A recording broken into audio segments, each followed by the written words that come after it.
Hi everybody, my friend and I are doing some voice activation work and we're having a lot of fun, at least I am. I don't think he is.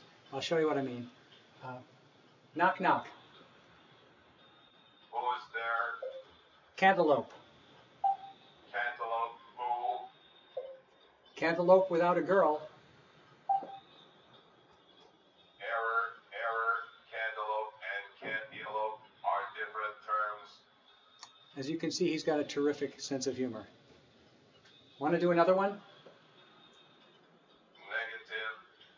Well, tough. Knock knock.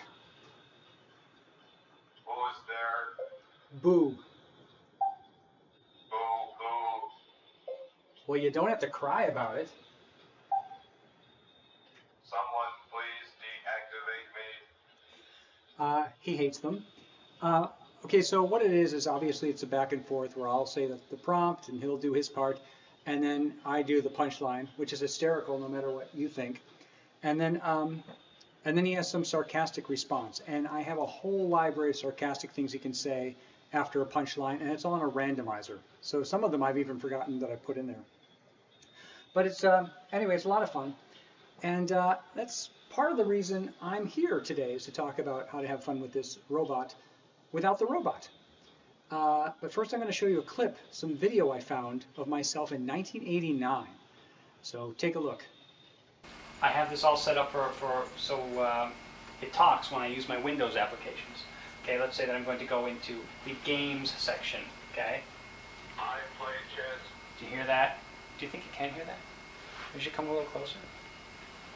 Okay. Let's see, I'll close that. Let's say that I'm going to go into accessories, Affirmative. go into right. Affirmative. Now let's say that I want to start a file, and I want to see what else I've got in this file. I do not have that information. There's nothing else on this file. So let's say I want to exit without saving. Warning, warning, warning. Oh, no, I don't want to save the changes. Negative. Clock, what time is it? Earth time is now 5:34. 5:34. The problem is you don't have a sense of humor. Knock, knock. Who's there? Freeze. Freeze who? Freeze a jolly good fellow. 8 Emmys, and that's the best you can do. Okay, we're going to hang this up for a while. Anyway, how about that clip, huh? Look how young I was. Oh, depressing. But apparently I was always into this. And one of the things that is the same about me from then until now is how much I wanted not just the robot to be the Lost in Space robot and he's talking, but I really wanted to control what he was saying. And I wanted him to be functional. I wanted him to be useful. I wanted him to be a robot. And one of the things I love about this site, this B9 Builders Club, is you see how everybody approaches their B9 robot differently. You know, some people need it to be exactly the Lost in Space robot, the one that was on the Jupiter 2 and refers to Dr. Smith, and other people, you know, they bring their own things to it. I always wanted just a robot that was functional, too. And so other people, they have everything self-contained in the B9. I don't, actually. See this laptop right here? This is his brain. It's outside the robot. And this is where I do all the programming. I have it backed up on my real laptop that I use, but this is dedicated to the robot. And I do all the functions on this, and then he sends the voice to the robot, and it comes out through his speakers. The clack track goes in through a different system. I'll talk about that another time. But I do it all on that. And what that allows me to do is have a virtual B9 so that I don't have to fire him up. He's on this side. I don't have to fire him up every time I do something. If I want to run an alarm clock, or I want to have him do a timer when I'm in the kitchen, or his cuckoo clock function where every quarter hour he announces the time, I don't want to have him up and running and lit up every single time I want to use him, because if I do that, I will use him less and he becomes less functional. So what I like to do is I like to have this laptop. I can do all the same functions just on the laptop without him. You know, I can use him as an alarm clock or a timer, or he can tell me my calendar or the weather and all that, or I can even maybe do knock-knock jokes.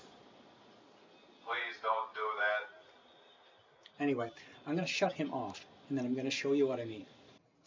Okay, he's off. we can talk.